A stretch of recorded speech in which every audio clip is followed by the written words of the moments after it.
Hey everybody, it's Nathaniel Avila reporting from Dallas County, and who am I here with today?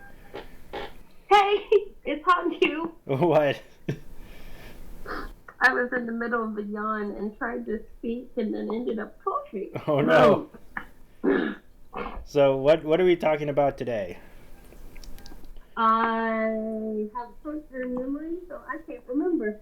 What are we talking about today? We are talking about the Maury Island Incident. Ooh. Do you know about the about this incident? No. All right. Well, I'll tell you because it's pretty wild. So it's actually refers to claims made by one Fred Chrisman and Harold Dahl of falling debris and threats by the Men in Black. No. Men in Black. Yeah. Following sightings of unidentified flying objects in the sky over Maury Island in Puget Sound, Oregon. No, not Oregon. Washington State. Now so let's give this a look-see. Dateline, June 24th, 1947. Private pilot Kenneth Arnold claimed that he saw a string of 9 shiny unidentified flying objects flying past Mount Rainier at speeds that Arnold estimated at a minimum of 1,200 miles an hour. Arnold's report garnered nationwide news coverage, and his description of the objects also led to the press quickly joining the terms flying saucer and flying disc as popular descriptive terms for UFOs. 10 days later, Captain E.J. Smith, his co-pilot and stewardess reported witnessing unidentified objects in the Pacific Northwest.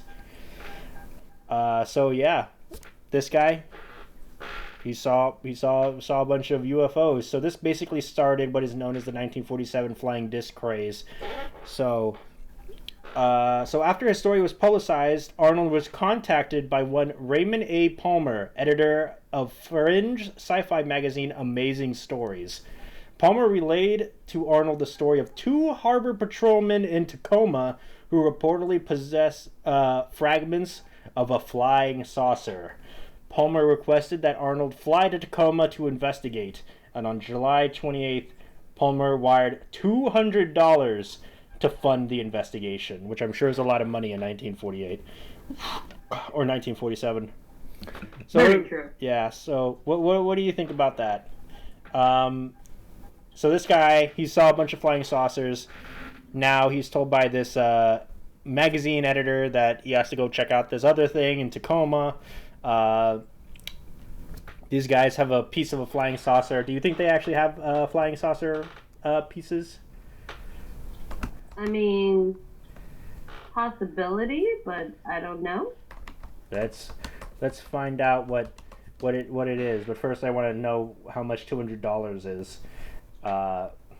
It's actually it's like $2,700. So that's a good amount.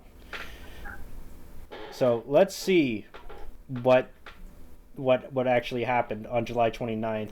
Arnold interviewed Harold Dahl, who reported, and I quote, on June 21st, 1947, in the afternoon about 2 o'clock, I was patrolling the east bay of Maury Island. I, as captain, was steering my patrol boat close to the shore of a bay in Maury Island. On board were 2 crewmen, my 15-year-old son and his dog. As I looked up from the wheel on my boat, I noticed 6 very large donut-shaped aircraft. Yeah. So Dahl further claimed that one of the objects began spewing forth what seemed like thousands of newspapers from somewhere from inside its center. Now, these newspapers, which turned out to be a white type of very lightweight metal, fluttered to Earth. Dahl reported that the substance resembling lava rocks fell into their boat, breaking a worker's arm and unfortunately killing the dog. Oh no, not the dog! Yeah. So what do you think about that? Do these aliens need to pay because they killed the dog?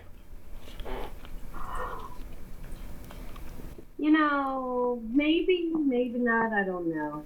Because, if they don't know that their influence created such things, it's almost like that absent-minded you avoided something in the middle of the road and the people don't know why you swerved and then hit what you avoided. Okay. And now their tires flat. Yeah. Do you think like aliens do you subscribe to like the anthill theory when it comes to aliens? That to us we're just ants in an anthill and aliens are just like people and they just like watch us like saying like, oh, these little ant thingamajigs. Maybe sometimes. I sometimes think that we're not. I kind of go with the Star Trek one. Is we haven't advanced enough for them to talk to us, and they're just kind of watching from afar, seeing if we advance enough to be talked to. Yeah. So we have to wait till what was the event that had to happen? We had to reach like some kind of travel or something. Warp speed. We have to achieve warp speed for them to talk to us. Yeah, that was the reason the Vulcans came after the apocalypse for the Americans, is that we actually hit warp speed 1, and we're at the level where they can talk to us and know that, hey, maybe you're worth talking to. Okay. Anyway, we're getting off topic. Yeah. So Dahl said his superior officer Fred Chrisman investigated. Said Dahl also claimed that this was later approached by a man in a dark suit and told not to talk about the incident. Chrisman, when interviewed, reported having recovered debris from Maury Island and having witnessed an unusual craft. So the Men in Black are here. What do you think about these guys? What's up with them? I honestly believe that they exist. That there's a government entity that specializes in things unknown that hides in the shadows. And their primary that exist and don't exist. And their primary objective is to make sure that information on UFOs don't get out. Yes, the only way us humans can be happy is if we don't know anything. Okay. The ignorance is bliss angle? Yep. Okay. So you think the Men in Black are like the good guys? I would not necessarily think of them being good guys per se. I feel like they're more of a neutral. Okay. Instead of good guys. Gotcha. They might help some bad aliens. They might help some good aliens. Maybe they'll save the world, and maybe they'll overlook something to help the populace decrease. Right. I think it's in the middle. Okay. So, Arnold first recruited Captain E.J. Smith of United Airlines, who reported witnessing a flying disc on July 4th. Chrisman showed white metal debris to Arnold and Smith, who interpreted it as mundane and inconsistent with Dahl's description. So, already they're not buying it. So, Arnold then decided to contact Lieutenant Frank Brown of Military Intelligence, 4th Air Force, Hamilton Field, California. Brown arrived at Arnold's hotel in Tacoma along with Captain William L. Davidson, and Davidson and Brown conducted interviews, collected fragments, and prepared for the return flight out of McCord. In the early hours of August 1st, the two officers died when the B-25 bomber they were piloting crashed outside of Kaizo, Washington on their way back to California. Pretty suspicious, wouldn't you say? Oh yeah, definitely a little bit suspicious there. Do you think they were myrtleized? They could have been. It's very convenient timing that their B-25 bomber crashed right after they were doing these extensive investigations on this incident. True, very true. Mm-hmm. So the FBI then proceeded to investigate the case and concluded that Chrisman and Dahl's sighting were a hoax. Oh snap! Do you think the FBI was correct? I mean, if that's how they feel like they needed to justify things and keep things under wraps Oh, snap. sometimes. You think the FBI is covering this up? What government entity wouldn't try to cover things up that, the public shouldn't know about this until they're ready? Okay. That's a very fair point. So, now in the FBI's files, they noted that Dahl stated that if questioned by the authorities, he was going to say it was a hoax because he did not want any further trouble over the matter. So, according to the FBI's files, Dahl would have been like, if he was questioned by the FBI, he would just been like, I made it up, so he could like be done with it, I guess. So, something's fishy here. Of course, it's always fishy with the government. So the files also detail a few alternate stories communicated by Chrisman and Dahl to local newspapers and other media outlets, and conclude that they had contacted a variety of publications in the hope of bringing their story through publicity to a point where they would make a profitable deal with Fantasy Magazine in Chicago. Oh, so do you think they did it for the money so they can sell it to Fantasy Magazine?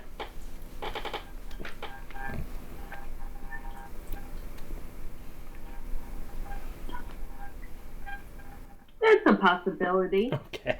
I mean, you could sell the story and say, yeah, I was part of a government conspiracy, but I told the government it was only a conspiracy, but really, it was the truth. Yeah, ha ha ha ha. That seems to be what his strategy is. So, an FBI report concluded that the Tacoma Harbor Patrol was the name of a privately owned for-profit business enterprise seeking to charge owners of vacation homes on the island for keeping an eye out on their properties during the owner's absence. So, yeah, there's that bit of information. Now, writing in 1956, Air Force officer Edward J. Ruppelt concluded the whole Maury Island mystery was a hoax. The first, possibly the second best, and the dirtiest hoax in UFO history. Now, Ruppelt observed, this is what he has to say. This is an excerpt from his article, The Report on Unidentified Flying Objects. So the majority of writers of saucer lore have played this sighting to the hilt, pointing out that at their main premise, the fact that the story must be true because the government never openly exposed or prosecuted either of the two hoaxers. This is the local premise, but a false one. The reason for the thorough investigation of the Maury Island hoax was that the government had thought seriously of prosecuting the men. At the last minute, it was decided after taking the two men that the hoax was a harmless joke that had mushroomed, and that the loss of 2 lives and a B-25 could not be directly blamed on the 2 men. So that was it. So the only reason why the FBI was investigating it was because they wanted to send these 2 to jail because of the hoax. So what does that do to your opinion? What do you think? I mean, that's sometimes what they do. Okay. What does who do? The FBI? Yeah. Okay. So, now, according to a skeptical writer, Joe Nickell, publisher Raymond A. Palmer, who is often credited with inventing the concept of the UFO, hired a credulous, in quotes, Kenneth Arnold to investigate what is now known as the Maury Island hoax. The story was later retold in Gray Barker's 1956 book, They Knew Too Much About Flying Saucers, which helped popularize the image of the Man in Black in mainstream culture. So, yeah.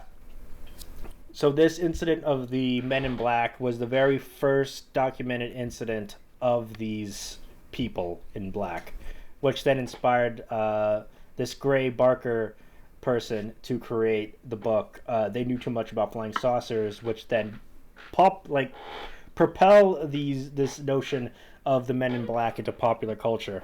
So what do you think about that?